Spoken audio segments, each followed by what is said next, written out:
Listen up. You are now listening to Inside the Nation Radio, brought to you by us, bringing you everything from current events to what's really happening in your bedroom.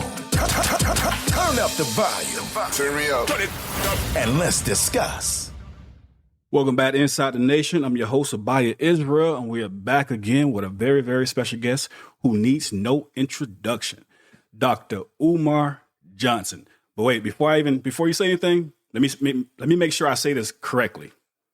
Ifa Tuwunde. I probably messed it up. Ifa Tunde. All right. Can you feel us saying what that means? Ifa Tunde? Oh, yes. That is a name that was given to me 11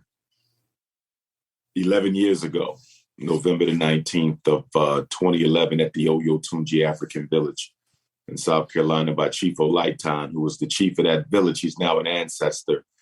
But in traditional African spirituality, you often get your names directly from heaven through divination. And that was the name that came to him for me through the divination. Ifa Tunde means destiny has returned.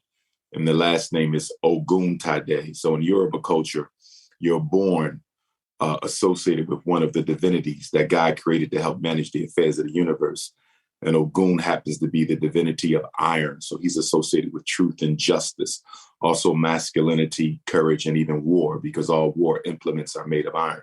So anything made of iron is under the domain of Ogun. So Ogun is the energy that walks with me in this incarnation.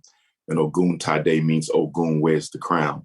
So Ifa Tunde Oguntade speaks to, on the Ifa Tunde side, that I'm supposed to be a priest of Ifa. Babalawos, which means priest of the secrets or father of secrets. Babalawos are the priest of Ifa. So those are the people who are born into this world to help other people achieve their God consciousness, to fulfill their God-given destiny in this world. And so it is within my destiny to become a priest, but also it is part of my destiny to walk with Ogun, which makes a lot of sense because, in this work, you do a lot of fighting, a lot of battle. So you need a lot of strength, a lot of energy. And that's what Ogun represents.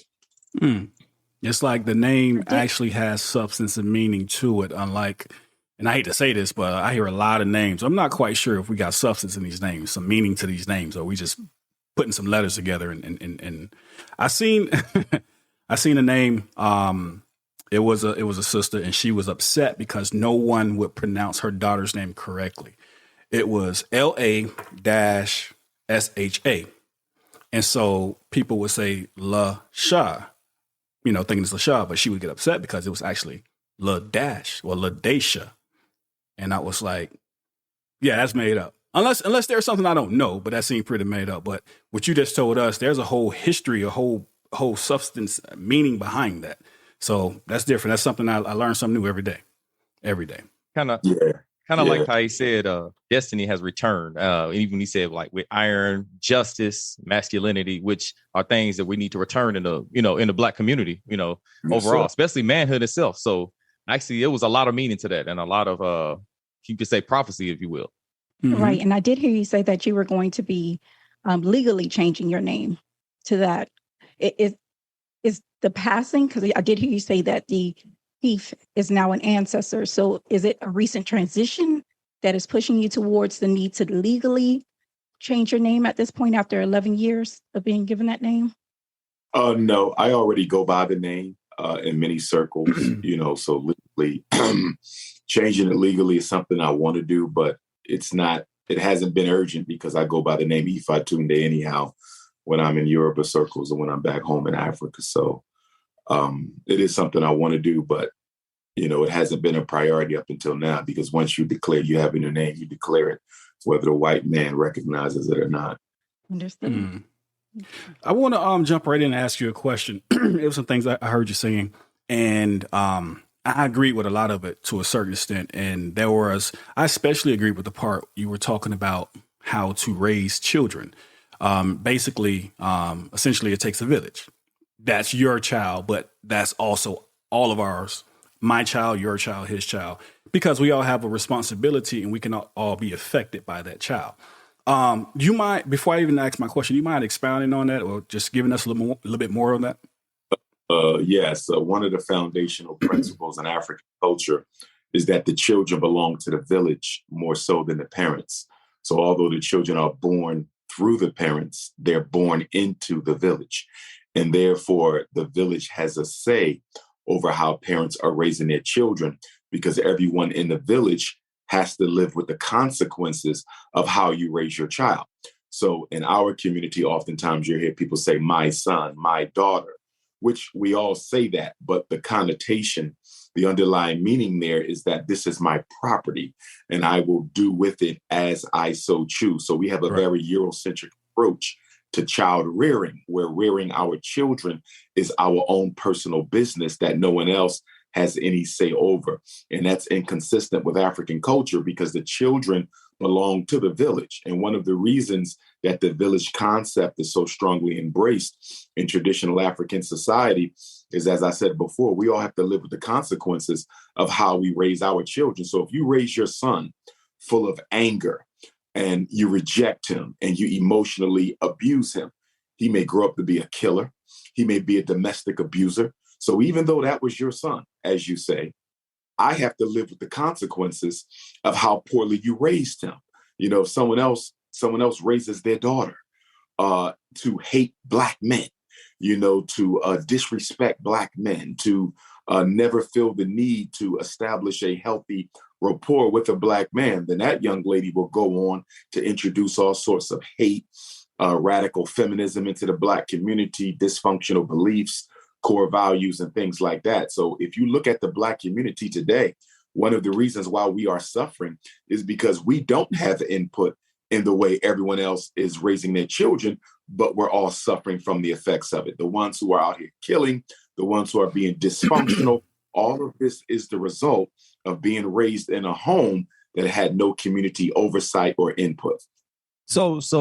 And I completely agree. So my question to you would be, Dr. Umar, do you feel that is a result of losing sight or losing sense of one's actual culture, and we kind of just decided to take on, I won't even say take on, but decided to take what was given us as far as culture is concerned? Like, do you feel like because we have lost our heritage and lost our culture, that this is the mindset that we've decided to take on? I definitely agree with that. And I would also add to that a lot of this is due to systemic influences. Mm-hmm. So when a brother spoke about the names that a lot of our young sisters give their daughters that really don't have any cultural meaning to them, they just like the way they sound. Well, a lot of that is the outgrowth of the mass incarceration war against Black males, which stripped Black homes of their father and gave birth to an epidemic of teenage pregnancy. Most of those names grow out of the decade or the generation of teenage pregnancy, which was introduced deliberately in the Black community, or should I say was a symptom of that economic castration and then that mass incarceration that took the father out of the Black community. I'm saying all that to say that it's going to be hard to practice your culture when you don't control the institutions in your community, because institutions dictate behavior. So if you're not controlling the hiring, you're not controlling the schools, you're not controlling the economy, you're not controlling the criminal justice, you're not controlling the socialization. And of course, in many senses, we're not even controlling the religious institutions. Most of our churches and other religious organizations are funded by the white power structure as well. So it becomes difficult to practice your culture when you don't control the institutions. It's easy for European Jews, if you would, or Irish Catholics, if you would, to practice their culture because they control their institutions. So they're able to make the institutions conform to the culture. But Black people, we're totally under domination by foreign institutions. And as a result of that, it's difficult to practice culture. And it's going to be hard to reintroduce that culture until you control institutions, because institutions dictate behavior. You do what you're told to do at work because you get paid. Children do what they're told to do at school because they're getting an education. You're told to do what must be done at a hospital because they're trying to heal your body. So only when you control the institution can you control the behavior. What makes it so difficult for us to transform our people's behavior is we don't control any of the relevant institutions that our people need. So is that what the driving force behind why you created the school Does this play a big role as to why you decided you wanted to create your own institution?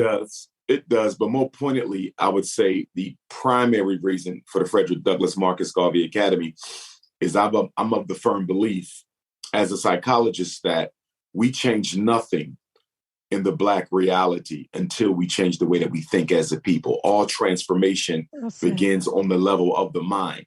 So there will be no economic revolution, political revolution, spiritual revolution, cultural revolution. There will be no revolution at all unless there's first a psychological revolution. We have to change the way Black people think about themselves, their reality, and their future. Until we change that, we change nothing, which is why Frederick Douglass's quote is one of the main banners of the institution, and that is, it's better to raise strong children than to repair broken men. So let me ask you this, and with that being said, going back to the culture and how we operate and how we going to raise our children. So a lot of Black people, a lot of people in the Black community, we're trying to reconnect ourselves with our culture, but some of us, if I'm not mistaken, like, for example, you speak on Pan-Africanism. Some of us speak on being an Israelite. But in reality, we're all kind of we're in the same place, but we kind of have slightly different understandings. So with that being said, for example, using Kyrie, for example, he's standing on his ground on a particular situation of being an Israelite. Do you think it would hinder the Black community if we all have different stances, but all trying to reconnect with the Black culture? Absolutely not. One of the foundational tenets of revolutionary Pan-African nationalism is freedom of spiritual practice. So we believe that it doesn't matter what spiritual system you choose to dedicate your life to, as long as you can still prioritize the liberation of African people, then there's no contradiction there. It's only when the religion prevents you from linking up with brothers and sisters who may have a different spiritual tradition than your own that becomes a problem. If we go to the Garvey movement, the UNIA, there were Hebrew Israelites in the UNIA. In fact, the UNIA music director, Rabbi J. Arnold Ford, he was actually the author of the Universal Ethiopian Anthem, which is the foundational hymn of the Garvey movement. And Rabbi J. Arnold Ford, he actually helped repatriate hundreds of American Africans back home to Ethiopia towards the end of Marcus Garvey's life. So they were Hebrews in the Garvey movement. There were Muslims, there were Christians, there were people of every fold, because in practice, the UNIA was a government. It was established to be a government, not to be a church, not to be a religious institution, but a government that was based upon the free spiritual practice of everyone who participates. Okay. I guess my next question would be, because I agree with it should be a government in place. But with a government, wouldn't there be a set of rules, a set of a way of life you're going to live that's going to coincide with what your government stands for? Yes, but I also believe that there should be room for people to practice their own particular spiritual tradition. So if I look at the Hebrew Israelite community, if I look at the Christian brothers, the Muslim brothers, if I look at those of us who practice traditional African spirituality, when you look at the code of ethics, the code of behavior, a lot of it is largely similar because it all comes from traditional African civilization anyhow. So I don't think we would have any issues over the ethics per se.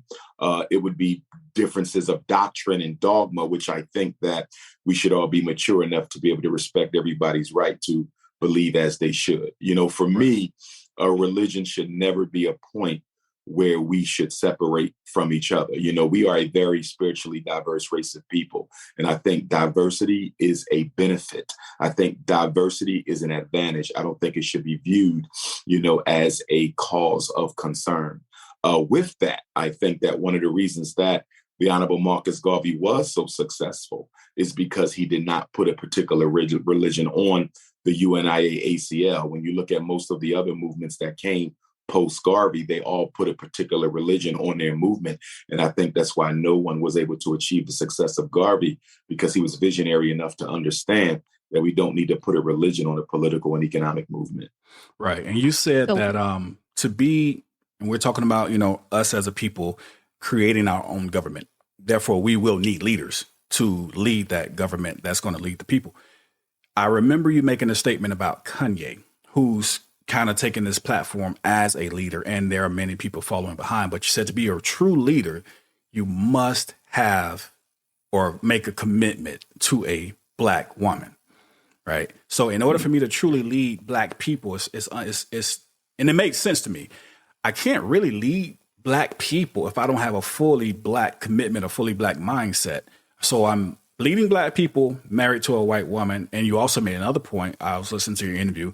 You're leading Black people, but submissive on a white man's job. How do you lead Black people? You mind expounding on that? Sure. I think it's going to be almost impossible for someone who's trying to lead our people to be employed by the white power structure in any capacity. Because once they find out who you are and what you're doing, the first thing they're going to cut off is your means of obtaining your bread and butter for your family. And I don't think any Black man or woman should be forced to choose between the best interests of the race or the best interests of their family. And as long as you work for white people or work for a non-African entity, at some point, you're going to be asked to make a choice. Either you're going to sell out the people or you're going to sell out your family, but you're not going to be able to take care of both of them. And that's the contradiction that's inherent in not being economically independent. When you look at a lot of our major leaders, they were economically independent. Even if you go back to the antebellum times, from a Harriet Tubman, a Frederick Douglass, they were all economically independent. Dr. King, Malcolm, Medgar, economically independent. You can't really lead Black people without being economically independent. Even when I look at myself and my unapologetically African approach to things, I would not be able to do that if I was still working for the school district of Philadelphia. You know, it's impossible to do that. You even see with the Kyrie situation, even with the Kanye situation or any situation, the first thing they do when you step outside of their narrative is they cut off your economics. That's the first thing that they do is cut off your economics. So if you're a leader and you can't afford to part ways with your livelihood, then you should not be a leader. You have to be economically independent if you're going to be a leader of Black people, which is why, although I think Kanye has a lot more decooning that he needs to go through, I appreciated the fact that even after he suffered the cancellation of those contracts, he remained adamant in his position that the European Jews have been exploitators of Black musicians and entertainers for as long as we've been here, and especially their control over hip hop music and the NBA in particular. About 40% of the coaches are European Jews. The past two commissioners have been European Jews. The NBA in particular is dominated by European Jewish power. The hip hop industry in particular is dominated by European Jewish power. I was listening to one artist not too long ago. She said she's never seen a music contract. She says she's never seen a music contract that didn't have at least one European Jewish name on it. So I appreciate Kanye for doing what he did. He's the first to do it since Michael Jackson. And whereas Michael Jackson was in the decline, he was no longer in his prime. Kanye very much so is in his prime. So although I think he needs to make up his mind whether he's going to be for the Black struggle or whether he's going to keep on pushing integration, because one minute he sounded like, you know, he wants to be a Black activist. The next minute he's pushing Donald Trump. One minute he's talking about his Black daughters. The next minute he's out with another snow bunny. So he needs to make up his mind, because I feel he's very much toeing the fence. He's clear on his position on European Jews, but he's not so clear on his position on the rest of the European family. And he needs to make up his mind. I got one more question. On the point you made? Hold on, let me get this one question because I want to stay on this topic. And I know the hosts, they have questions as well. So with that being said, the Black man who's going to lead is going to have to commit to a Black woman.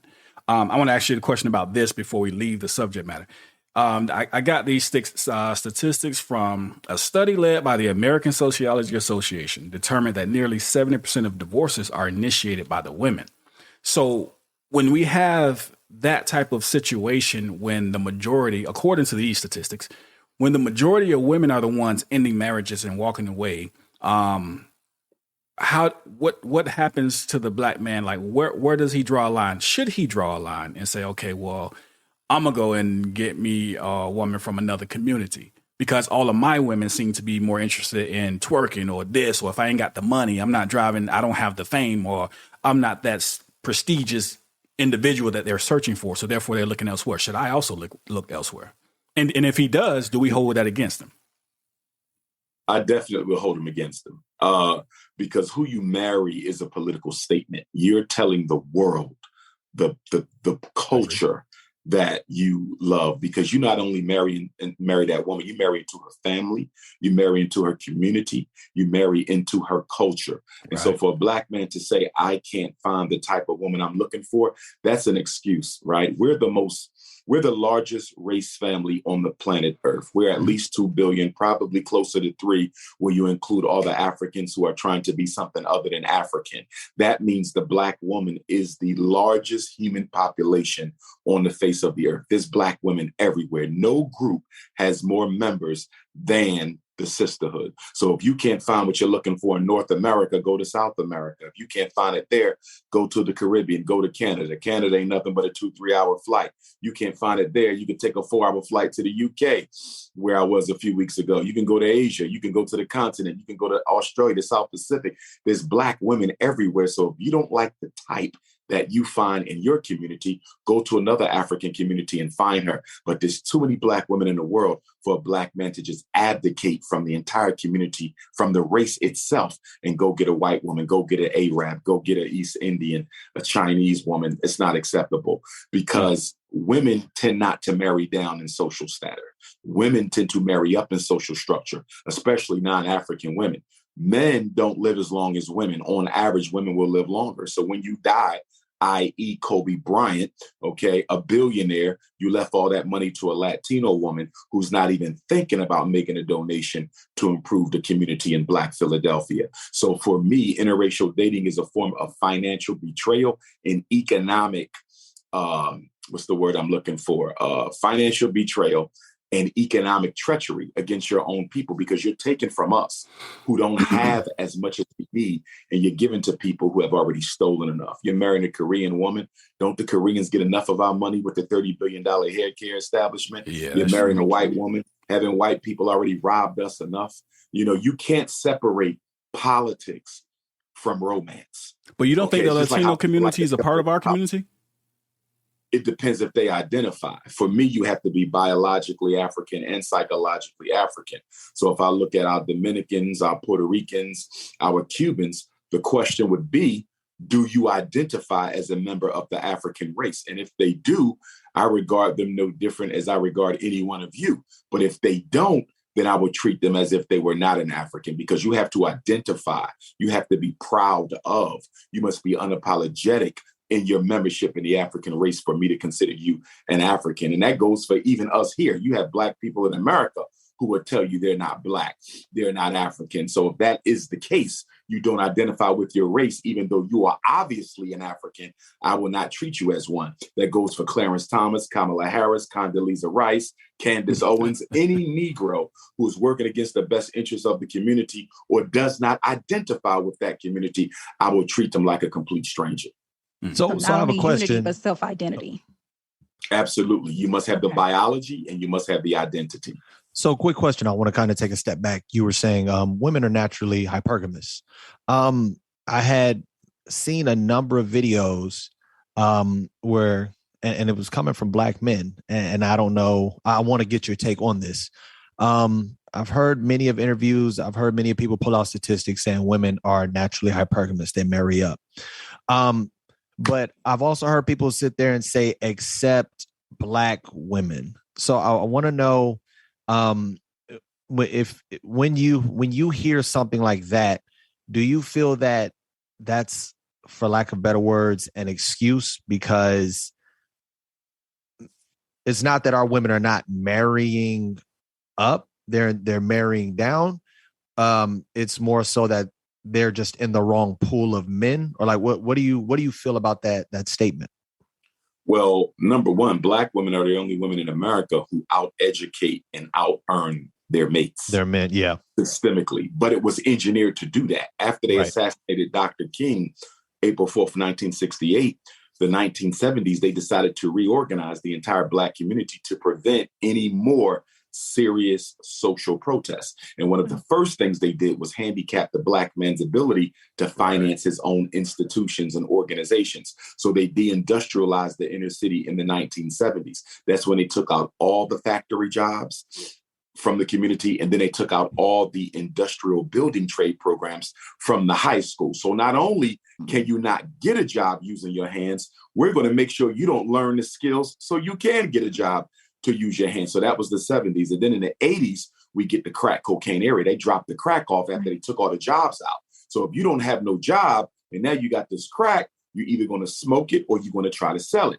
That takes us to the 90s, which is the Bill Clinton crime bill, okay, in which mass incarcerated Black men, intensified single parenthood, intensified teenage pregnancy, and it gave birth to the atmosphere that allowed gangster rap to be created. Because if there's never a war against Black men, you don't get gangster rap. You get hip hop, but gangster rap never evolves from hip hop because men would have been involved in the lives of our sons and we would have never allowed them to create an art form as despicable and genocidal as gangster rap. And then in the year 2000, you get George W. Bush and he drops off the faith-based initiative, which I think was a very brilliant Machiavellian move for the white power structure, because what he did is he said, I'm going to neutralize Black America's most relevant and active institution, and that's the Black church. I'm going to fund them to stay out of the liberation struggle. And ever since the Black church has been qualifying for grants from the Black community, you haven't seen them in the front line of any of the major struggles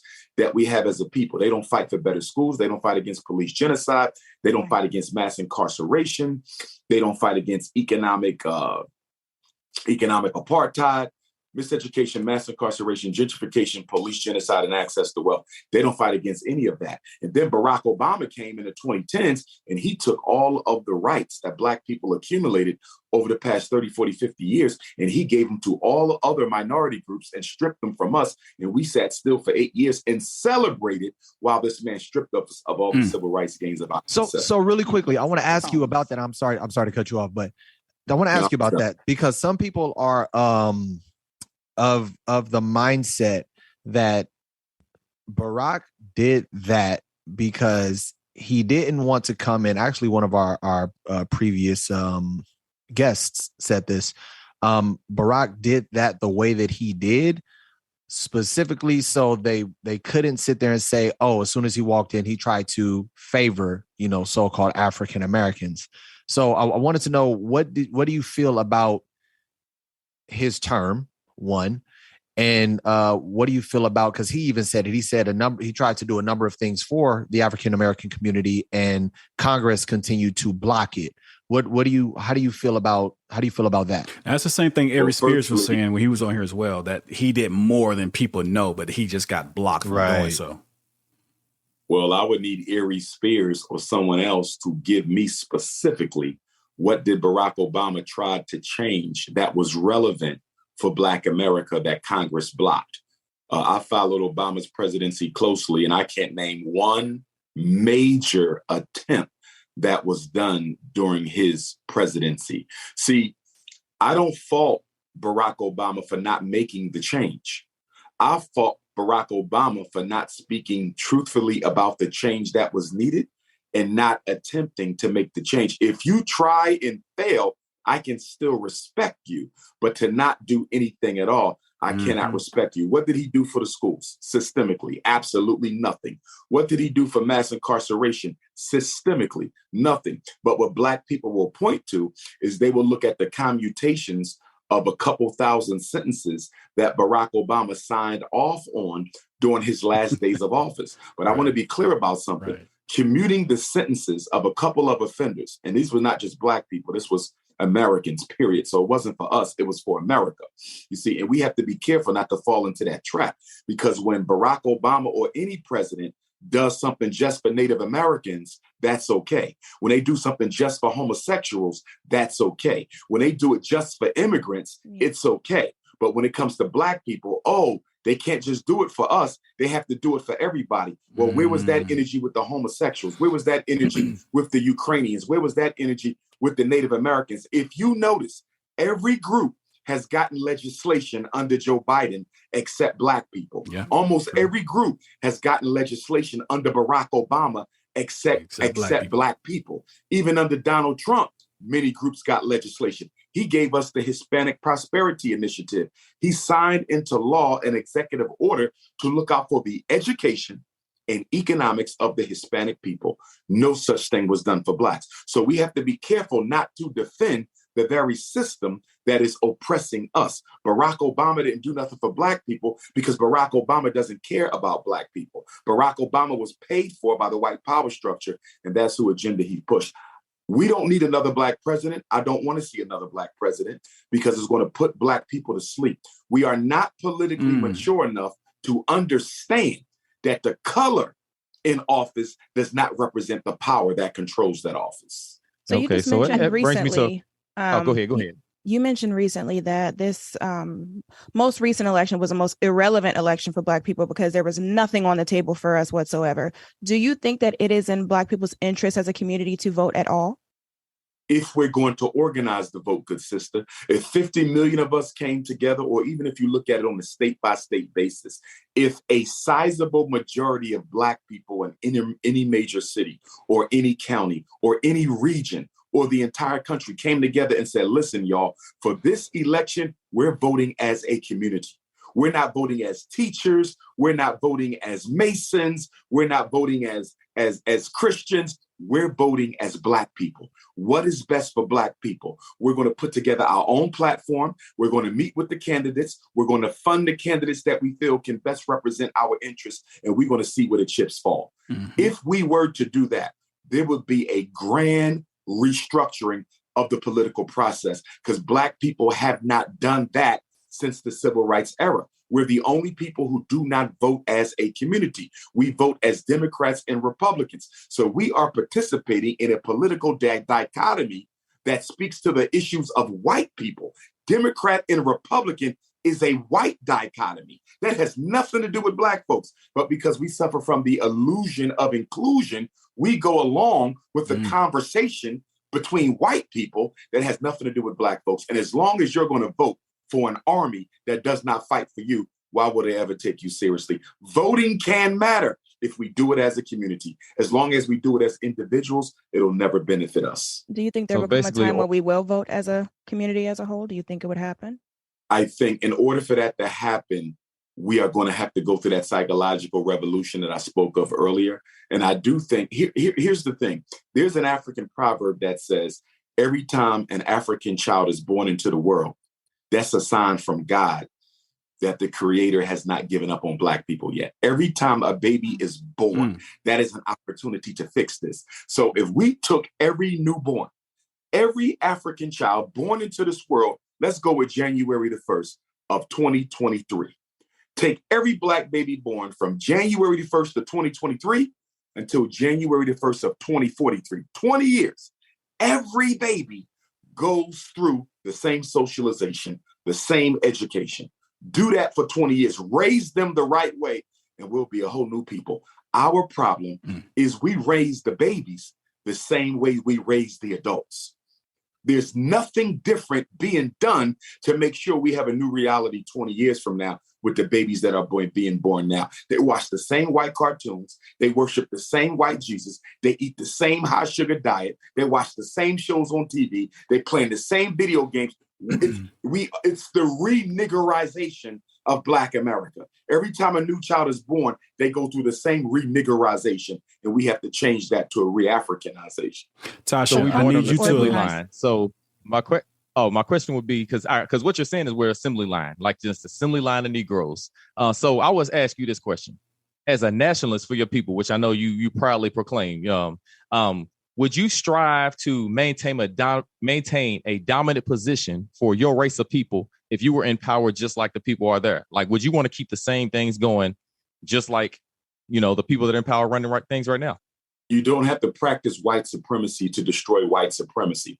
African people are the only people in human history who ruled the world with righteousness. No other group has shown the ability to treat other families of the human race as human beings. We are the only people on this planet who can be humane to people who have been inhumane to us. Look at the people who kill us. We can still treat them with respect. Look at the people who enslaved us. We can still treat them with respect. We are the most forgivable people, the most humane people, the most compassionate people. So you can see in the way that we act towards others that we are the original kings and queens of this planet. We are the only people who can rule this planet with justice. That's why I don't think the planet Earth ever goes back to being what God intended it to be until African people go back to being what God intended us to be. We have to rule the earth in order for justice to reign. The Asian can't do it. The white man can't do it. The Arab can't do it. The Latino can't do it. We are the only ones who can give the truth, justice, and order to this planet that it deserves. Do you think we do that to our own detriment? And I'm going to give it to you right after this, Tasha. Our own detriment at times, because we can look at the people who have raped, robbed, and murdered us in the past, in the present, and we'll do it in the future. And we still say, I want to be your friend. I still want to follow you. I still, is that, so should we at some point know when to use that? Absolutely to our detriment. Absolutely to our detriment. If you're going to forgive a police officer who just murdered your son before he has been arrested, before he has been arraigned, before he has been tried, before he has been convicted, if you're going to forgive him before he's faced any charges, you have just told the criminal justice system that they can let him walk free. And what you're doing is you're teaching people to devalue African life. If a European Jew finds a Nazi today, are they going to forgive him? Are they going to pray with him? They want that hung, lynched, killed, and electrocuted. You understand? Mm-hmm. Nobody is looking to pardon their eternal enemies except African people. So I do agree with you. We definitely do it to our detriment. I'm not recommending that we do more of the same. I'm simply speaking of the fact that in our behavior, you see the potential and the capacity for us to treat other people like human beings, whereas nobody has been able to treat us as their equal. Right. Absolutely right. Go ahead, Tasha. Thank you so much. So I did hear you say you're taking credit for coining the phrase post-traumatic relationship disorder. Mm-hmm. And I did hear you say that there is a lot of repair that we need in terms of our maturity. I think we lack maturity in just about every social, economic category that exists, unfortunately. And I think, congratulations on the school too. I did hear you're trying to do your grand opening in February. So do want to congratulate you on that. I think reaching the children and doing our own self-education is part of the key. But what do we do to help change the mentality and the mindset of the adults that are raising the children? Because them being at school is half of the work. But what about when they go home? It's going to be difficult to do that, because if you don't control the institutions that the adults consider relevant, you can't control them. We don't hire Black people. We're one of the only communities that do not systemically hire their own people. If we hired our own people, if we were the reason that they were able to eat food and pay their rent and keep clothes on their children's backs, we could dictate their behavior in order for them to maintain that job. What service do we offer Black people as a community that we could use as leverage to demand a change in behavior? Absolutely nothing. Which means when you go to a Black person to try to get them to do better, you are appealing to their inner divinity. You're appealing to their God self. You're appealing to their sense of justice. You're not appealing to anything that you're offering them that can be withheld as punishment for lack of cooperation, because we don't provide our people with anything. You see, other communities, they can dictate behavior because they offer services. They offer institutions, programs, opportunities. We don't do that. Everybody in the Black community, 90% of us, work for people outside of the Black community. So there's no loyalty there because there's nothing coming from the Black community that can demand the loyalty. That doesn't mean we give up on the adults, good sister. I think we have to go fishing, and we have to find those Black people who I would say are psychologically salvageable. We all know a couple Black folk who are psychologically salvageable. Yes, their coonship has been activated, but it can also be deactivated. Find the ones who are salvageable. But we have to be very clear on something. The liberation struggle for African people will not be a utopia. Everybody's not going. And when you look at the 50 million Africans in America, I would hypothesize that of the 50 million, maybe 10 million are salvageable. The other 40 are gone. We have Negroes in this country like Shaquille O'Neal, Charles Barkley, Candace Owens, Stephen A. Smith, Kamala Harris, Supreme Court Justice Clarence Thomas. You got Negroes in this country who will kill you for the white power structure. They are absolutely and completely committed to the preservation and promulgation of white supremacy. And we need to understand that. Quickest road to failure is trying to save every Black person. And taking it back my to quick question. I'm sorry. Go ahead, sis. First of all, I want to commend you on the work that you are doing with our Black boys. Considering your experience with Black boys, what are some of the main struggles that you see among them? And what advice can you give the parents watching who may have never heard you speak before on how we can help them navigate these struggles? How do we save our boys? Well, for the parents, and I just had a Black parent boot camp in Philadelphia last Saturday. That's a special 12-hour training, intensive training that I do for Black parents that teaches them how to become advocates for their children. So we had a real successful one in Pennsylvania. And I want to go around and do at least one boot camp in every state. It takes a lot of work. It's a lot of energy. So we only do one per state. And I will be looking to do some more in the coming year, God willing.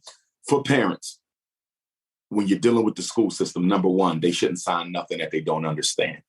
Black parents sign stuff without even reading it. We are actually setting our own children up for failure because we sign stuff without even reading it. And the school knows that we don't even care enough to read it. So stop signing stuff that you don't understand. If you don't understand it, call me up, Dr. Umar. That's what I do. I'm a school psychologist. I'm an educator. I'll help you navigate the paperwork. Number two, don't get children evaluated for learning disabilities under the age of 7. Why? Because you can't prove a learning disability. Nobody has ever been classified with a learning disability that you can prove has it. There's no blood test. There's no X-ray. There's no CAT scan.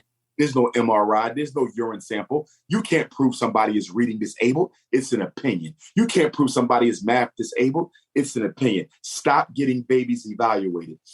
Number three, don't get kids evaluated for ADHD because all they want to do is put them on medicine. Right. Why are we getting kids tested for ADHD when you know the only outcome is medication? Right. Doesn't make any sense. Number four, parents have to be on the same page before they walk into the school. There's nothing worse than a Black man and a Black woman fighting in front of white folks and coons about what's best for their child. Be on the same page before you go into the school. Number five, learn how to just say no. If we could just learn how to just say no, we can alleviate half the problems that our children suffer from in the schoolhouse. Say no to the evaluation. Say no to the medication. Say no to ADHD. All you have to do is learn how to just say no, and you can eliminate half the problems that we find in the school system.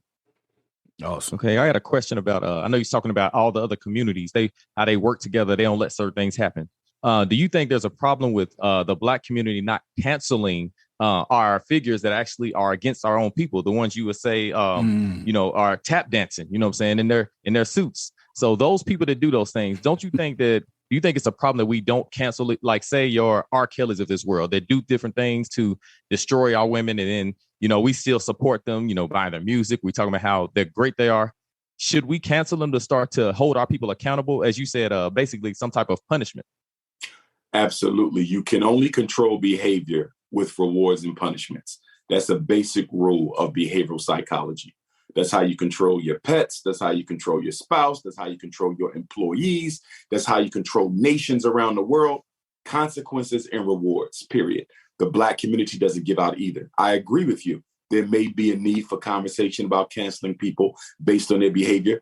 Definitely some form of punishment. But here's the issue we have with that. If we're not organized, we can't cancel nobody.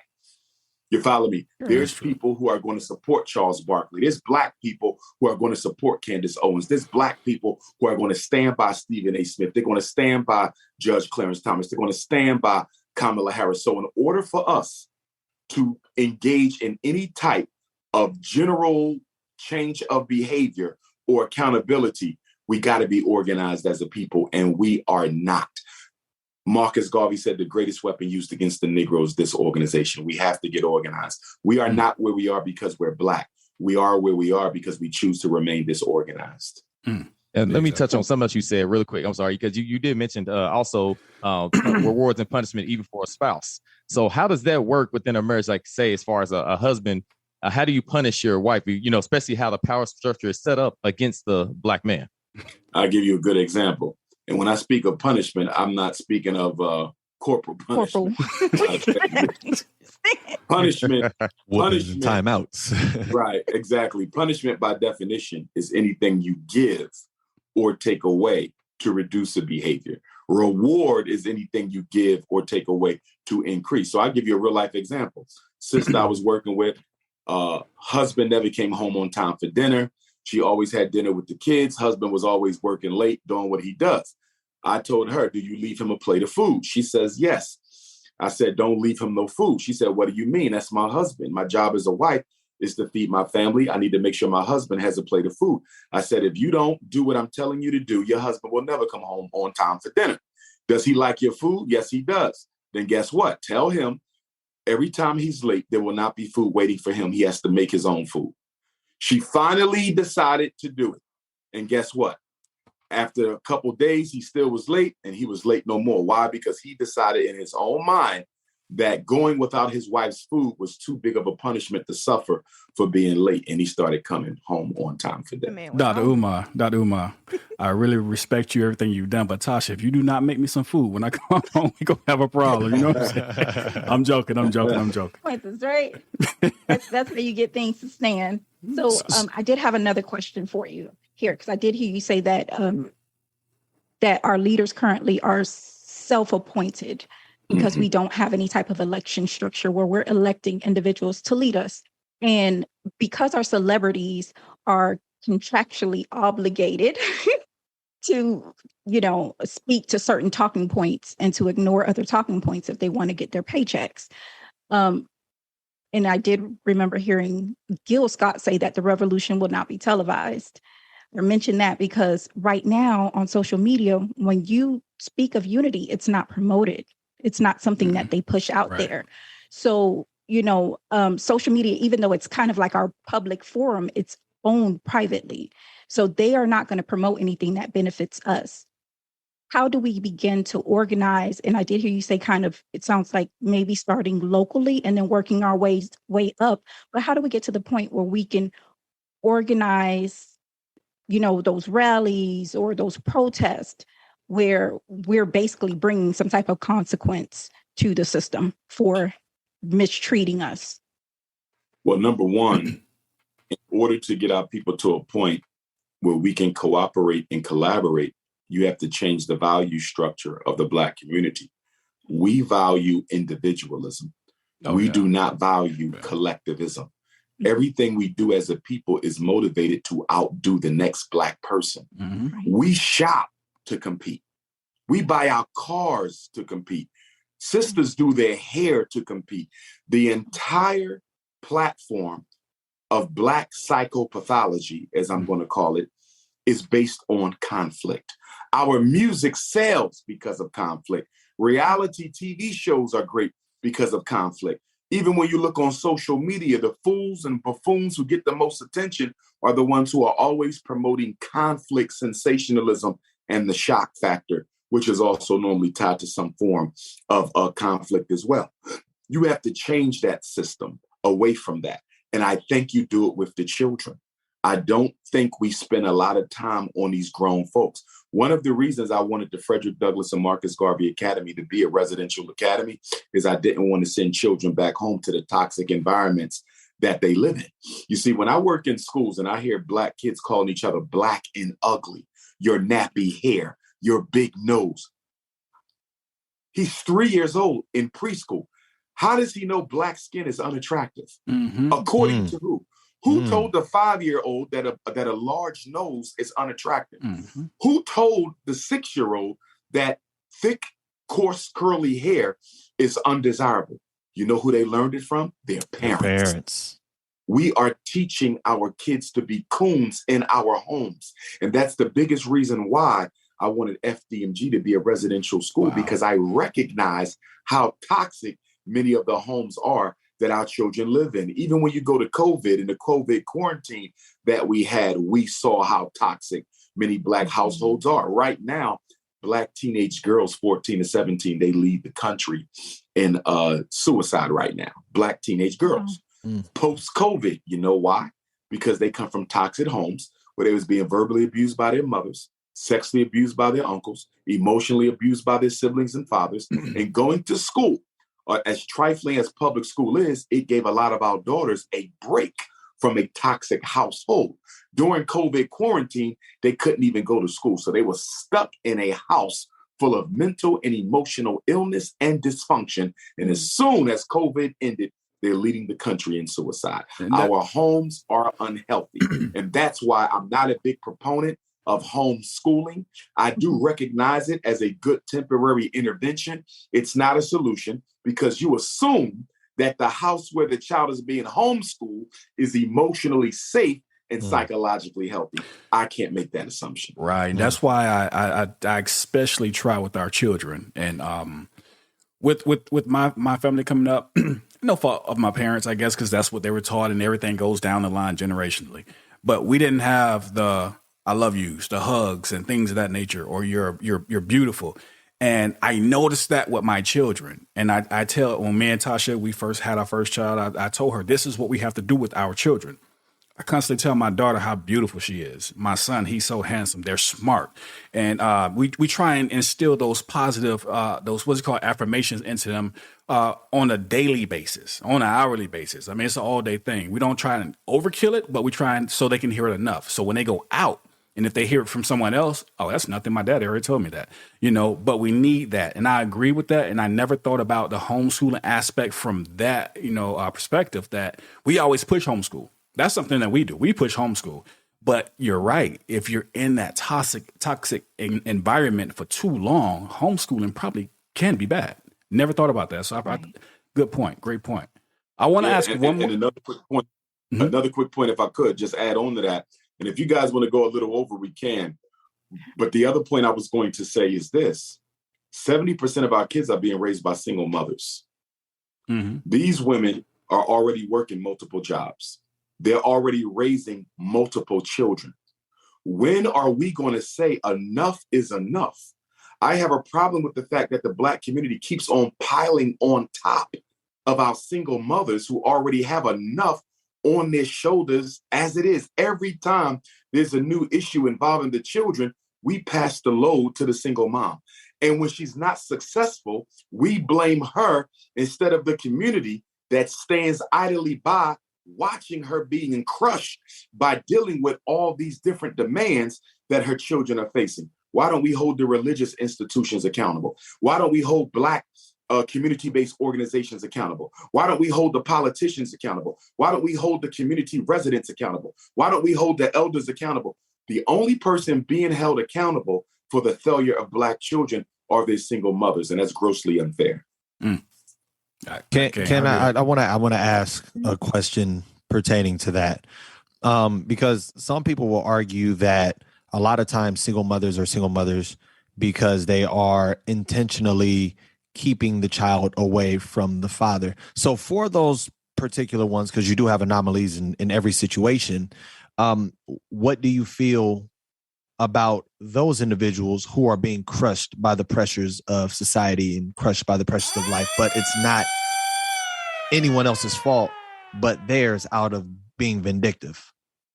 Well, you're absolutely right. There are plenty of women who chose to be single mothers on purpose by denying the father access to the child for whatever reason. But this is exactly why I would argue we need a council of elders. I believe a lot of our conflicts in the Black community could be solved if we had a responsible council of elders that operated upon a principle of integrity. Because guess what? If my daughter's mother isn't allowing me to see my child, I don't have to go beg the white man to let me see my child. I can go to the council of elders, and they're going to call her in, and they're going to have a conversation with her. And she doesn't have any choice but to listen to them because the entire community selected them to be council of elders. And if you don't want to respect them, we will excommunicate you from the community until you decide to practice the principles that we laid out. That's why we need organization. Without organization, you cannot enforce change. With organization, you can. You're absolutely right. There's a lot of women who intentionally chose to be single mothers. But here's the thing. Without a system of eldership that investigates these problems, you don't know who's telling the truth. You don't know who's telling a lie. right? You got the father who say, I can't see my kid. You got the mother who's saying that's not true. You never know until there's some investigation. And that's why we need a council of elders with an investigative team, so that when charges are brought up against people, accusations are made that you stole, you're a pedophile, you're denying the father access, we can investigate that and hold you accountable based on the results of that investigation. But this takes participation, it takes buy-in, and it takes a community consciousness. We have to get out of the selfishness and back into community, which is why I say the root word of Negro, okay, is ego. And of course, those three letters are not synonymously behind each other. But when you take the EGO out of Negro, you're only left with the N, okay, and the R. Ego is the biggest problem we have, because white supremacy has oppressed us so much that most of us feel like we have to operate in a grandiose manner just to be equal to other people. You see, so we put on this fictitious hyper ego, which is really a small ego on steroids. Right. Yeah. And that goes back to the Black family, the structure, and holding, each party accountable for what they may or may not be doing. So let me ask you this: gender or sexual equality? Me and Tasha was having this conversation the other night, and it started, I think I read the 1970s. There was a strong push behind this gender equality. Now, let me ask your opinion on this. Do you think that whole push for gender equality was really so, now we need to make the genders equal? Now that I'm equal, well, I'm a woman, so now I can wear a man's pants. Well, actually, I could be a man now, and vice versa. Well, if she's equal to me, I could be a woman. Was it a subtle bit of deception in order to bring on the LGBT situation that we see right now? I think that it was, but I think also historically speaking, the white woman, I understood her gripe with the white man, because European culture, they never saw the woman as an equal. So, he didn't let her work. He didn't let her leave the house. She couldn't use her brain, just her body, basically. Your hands to cook and your womb to bring forth child. So I understood the white woman's fight against the white man, being the oppressive Neanderthal that he is. But in our community, it doesn't make sense for there to be a feminist campaign against the Black male, because we don't control any of the institutions Black women need to access, where their equality could be called into question. We don't hire Black women. We don't control the criminal justice system. We don't control the college systems. We don't control the court systems. We don't control the economic system. So when a Black woman says, I'm a feminist and I'm fighting against systemic Black male oppression, where is evidence of that? Because the Black man himself is so oppressed that there's nothing he can systemically do to the Black woman. Now, do we have sexism in the Black community? Sure, there's sexism in attitude.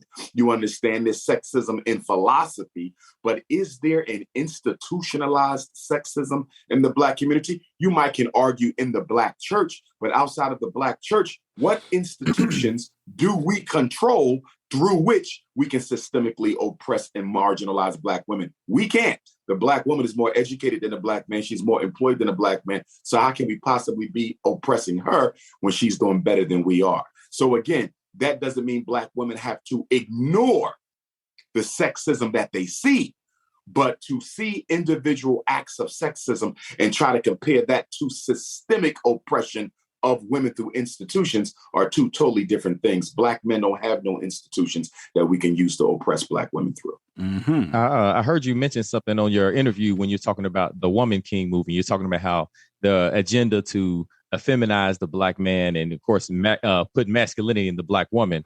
Wouldn't you say that those two things would kind of go hand in hand? Because as you just now said, the Black woman is already in a place that's pretty much better than the man financially and even, just being able to hold a job, period. So wouldn't that just go along the agenda? Oh, sorry, go ahead. I'm sorry, bro.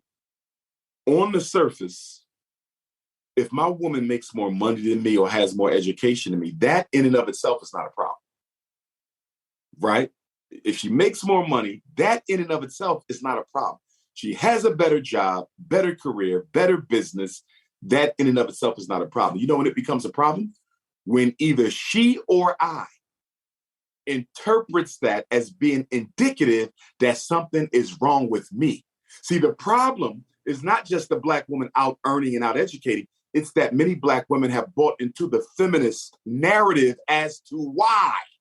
Because Black men are lazy. They ain't shit. They don't want to do nothing but make babies. They just want to sit around and smoke. You're not as intelligent as Black women. When they try to blame it on characterological problems of the Black man, now they're endorsing the white power structures narrative. That's exactly what they want Black women to do. Don't blame it on mass incarceration. Don't blame it on miseducation. Don't blame it on the fact that the government is stripping Black boys of their fathers by locking them all up and killing them off. Don't blame it on nothing systemic. Reduce it to the Black man's character. And when a Black woman does that, then it becomes a problem, because you're saying the reason you earn better than me is because there's something wrong with me as a person. Vice versa, when a Black man says the Black woman is automatically supporting the white power structure's agenda against Black men by having a better job and making more money, that too is a generalization that we should not be making. My woman is not my enemy just because she has a better education and makes more money. So I think on both sides of the aisle, Black men need to be careful about the conclusions we draw about women with more income and education, and Black women need to be careful about the opinions that they draw about brothers with less income and less education. It's not the predicament. It's the narrative and reasons we give for that predicament that's making it a big problem. What would you say about somebody like a Kevin Samuels? I know he's passed on, so no disrespect to him, but a Kevin Samuels who spoke about our Black women in many times a very negative light. And one thing it really rubbed me the wrong way that he stated was that they should learn from other communities, Europeans and Asians and things of that nature. I don't think we have to have our Black women go learn from other communities and get their culture, because we do, even if we say it's on a smaller percentage, we do have enough Black women who are educated, who do know how to be a wife, who do know how to raise children, who do know how to encourage her Black men, who do know how to hold a household down. We have those in our community. What would you say about that? I'm going to tell you, because I'm not going to say rub me the wrong way. It pissed me the hell off when I heard him say that. And me and Rick had this back and forth about that situation. I don't agree. I never will. How do you see that, a person like that always demonizing our Black women? Yeah, rest in peace to Kevin Samuels, but I too took issue with his narrative.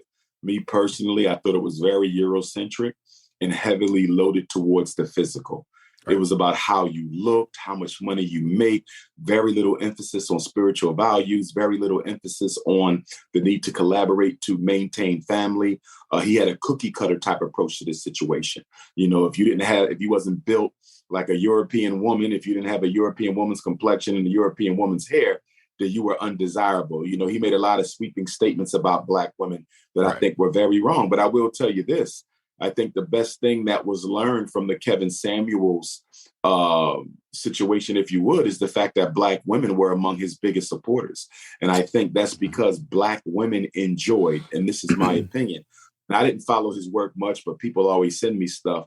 From what I saw, Black women really took delight and watching Kevin Samuels destroy the self-esteem of other Black women on the internet. They loved it. They tuned in every week to see their sisters get shamed by a Black man. And I think it spoke to the fact that Black women have a serious relationship problem with each other.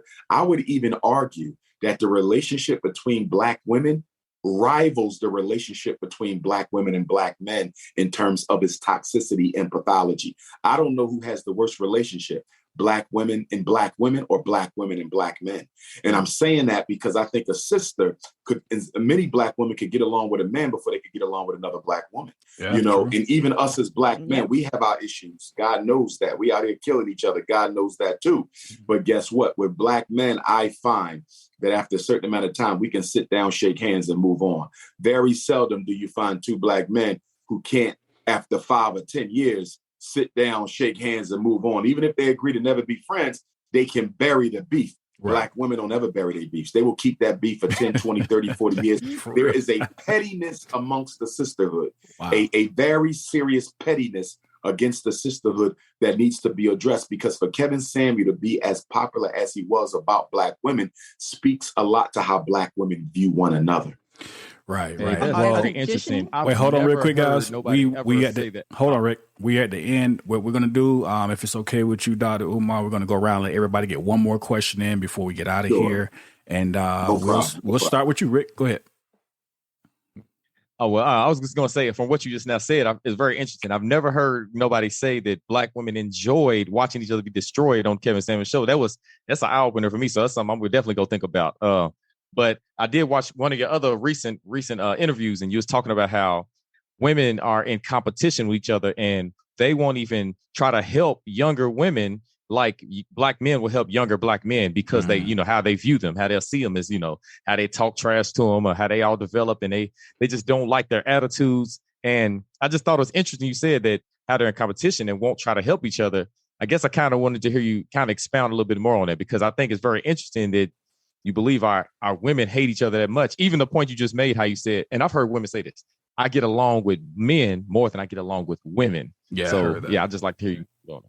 The Black woman's relationship problems with her sister is not organic. It's circumstantial, and it has to be put in a proper context, given the fact that there's not enough Black men to go around. Let's be honest. The primary competition between Black women is for a limited pool of able-bodied, responsible, productive, heterosexual Black males. Mm-hmm. That's what this is about. I tell women all the time, a woman would rather have a husband than a best friend.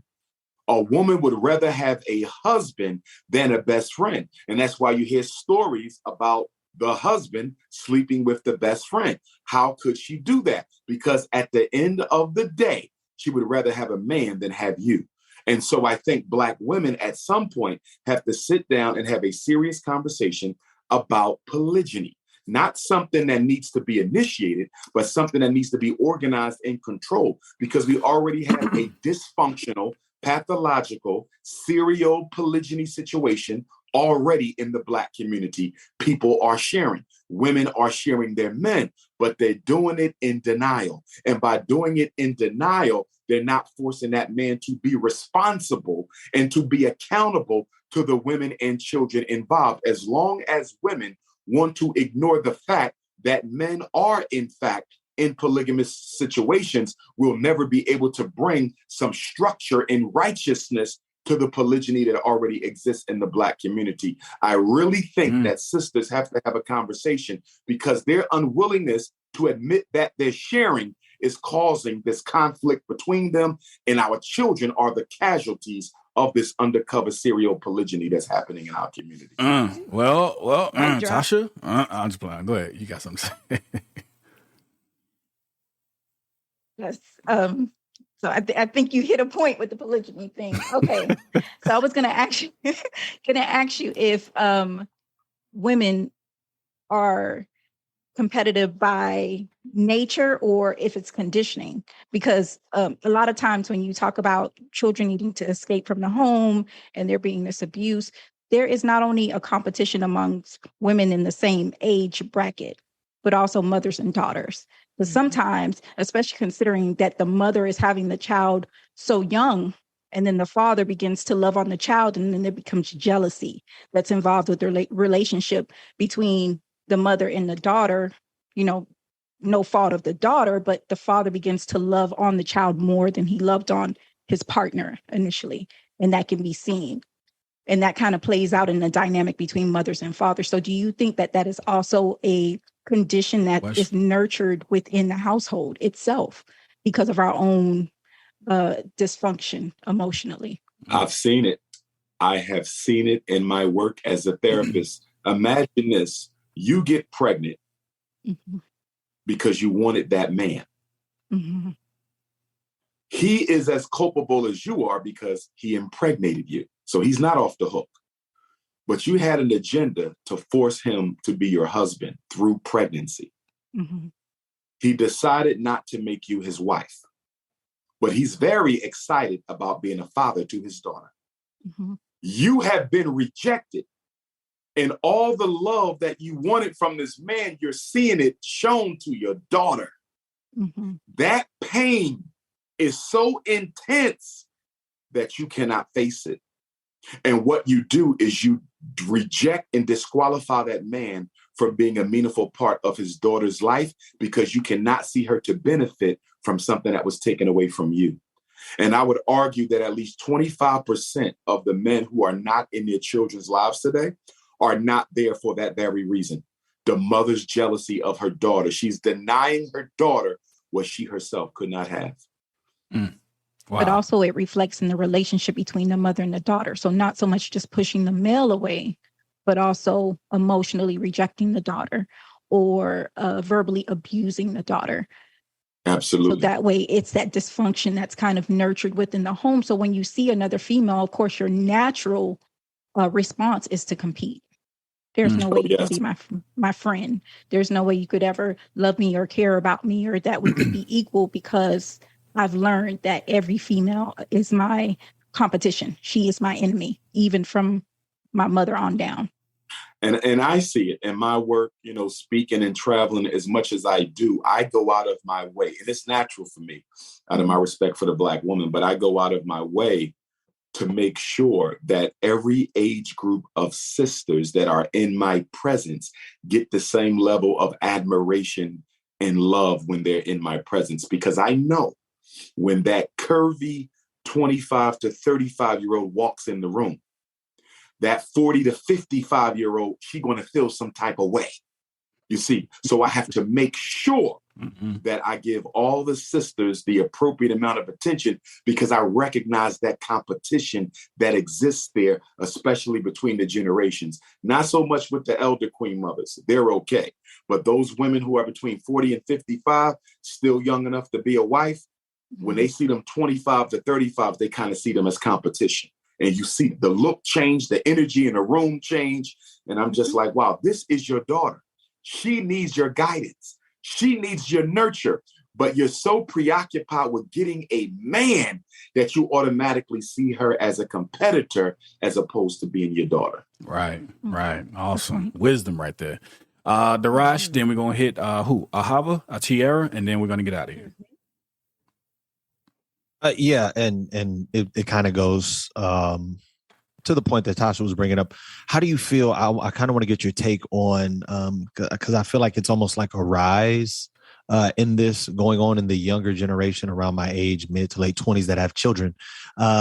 It's almost, I guess the best way to explain is the emotional incest between the new mothers and their sons. The whole, my son doesn't need another, a woman. I'm gonna always be there for him. I don't need a man. My son is my everything. This is my king. So like, do you feel that is unhealthy? It's very unhealthy because what happens when the mother elevates her son to the level of spouse, not sexually, but emotionally, he is now her equal. They're equals in the house. How can you hold your husband accountable when he's your equal? You follow? So what happens, since he's the equal, he starts talking to his mother, right? Like he's her husband.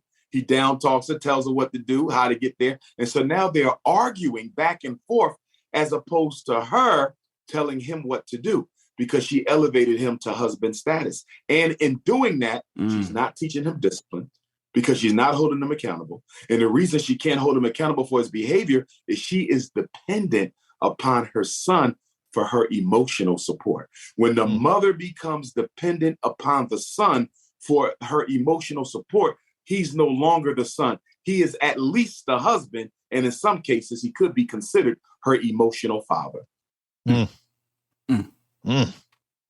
Wow. I just wanted you to throw that out there because I didn't seen it so much. And I'm like, this is... Oh, it's very unhealthy. It is very unhealthy. Right. All right, Tiara, go ahead. You got the last question. Well, the next to the last question, then we're going to get one more from my last question I asked every guest before we get out of here. And then we're going to let you go. We definitely appreciate you coming through. Go ahead, Tiara. Okay, so great. So I really wanted to ask you this. There is something that has taken place on Twitter within the last 48 hours, and it's kind of split Black Twitter in half. So there's a video of yours that has surfaced, and you are speaking about reparations. And there's a really big disagreement. There was actually some spaces going on today when they're trying to discuss whether or not they agreed with you or not, when you basically said that though you are for reparations, reparations is not going to heal the Black community, that we actually have to get to the root and make some changes so that we can make sure that those funds go to building our community. What does that look like as far as the healing? And then what do you think needs to happen before we receive reparations? Great question. A couple of things. If we count from 1619, and we were here before that, we know that. But as subjects of white supremacy on this land, that began in 1619 under British North American imperialism. So we are 20, 21, 22 generations deep. Of the 20 generations of African people in this country since British North American slavery, we are the least responsible. We're the most selfish, the least collectively productive. We are the most hating when it comes to our ancestral roots. The point that I'm making, good sister, I want to know why Black people in this generation, the 21st century Negro, that's what we talk about, from the year 2000 to 2023, the 21st century Negro, what did we do so great that makes us feel we have a right to be the stewards of the compensation package that's going to be given out for our ancestors? What did we do that makes us so responsible that of all the 20 generations of Black people who lived in this country since 1619, we should be the ones to oversee the reparations process? I would argue that we have no right at all to be arguing that we should be the ones to distribute that package or to debate that package, because we've done nothing to show that we will be responsible for it. What just happened 2 days ago, Black Friday? Negroes spending millions of dollars on garbage. We ain't got no schools. We ain't got no hospitals. We ain't got no banks. We ain't got no supermarkets. We ain't got no distribution and manufacturing centers, but we out here buying Air Jordans, fur coats, video games, laptops, iPods, fake hair. Come on. We don't even spend the 2 trillion we have every year responsibly. True. So here's my question.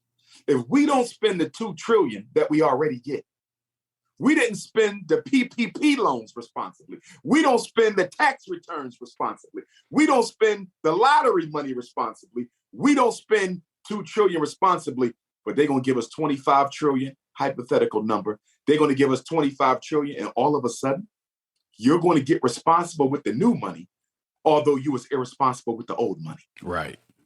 In psychology, right back in their community. In psychology, you know what they say in psychology? The best predictor of future behavior is what, y'all? The past behavior. That's the first rule of psychology. You want to know what somebody's going to do tomorrow? Look at what they did yesterday. You know why?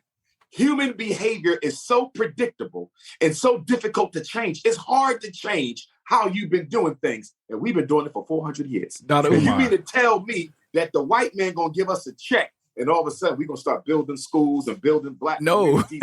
Hell no. No. We're sending it right back to their community. So check this out. Listen, nope. Brothers and sisters, the reparations is not just for those of us who are living. Reparations is for those who have already joined the ancestors. Right. And it's for children unborn. I have never heard a conversation yet in this reparations discussion where people talk about what percentage of the restitution package will be put in trust for generations of Black people unborn. Nice. What about the unborn? Have you heard anybody say anything about the unborn? No. I think these Negroes think they have a right to spend their ancestors' money, your money, and your great-grandkids' money. I do not think we're the generation that should be responsible for reparations. Let me get the other part to that, and I'll end on I can agree with it. Here's the other part. Most of what we got to fix, money can't buy. That's true. Most of the Black male-female relationship issue, money not fixing that. The Black mother and her daughter, money not fixing that. The self-hate we got, money not fixing that. White Jesus, money not fixing that. Love of perm and weave, money not fixing that. Most of our psychological illness, no dollar can repair it. I'm going to say this to y'all. I'll bet my life on it. To introduce more money into a community that is already psychopathologically dysfunctional will make the problems worse, not better. Because now you can finance your self-hate at a level you couldn't do it before. And I'm going to add this. I don't hear nobody talking about the psychological cost of slavery.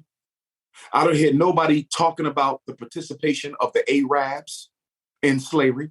I don't hear nobody talking about reclamation of all the Black lands that were stolen. I don't hear anybody talking about taking back Black music. I don't hear anybody talking about our Black inventions. I don't hear anybody talking about laying claim to the 10 states that comprise 60% of all Black people who live in this country. No disrespect to nobody, but most of the talking heads about reparations are not visionaries.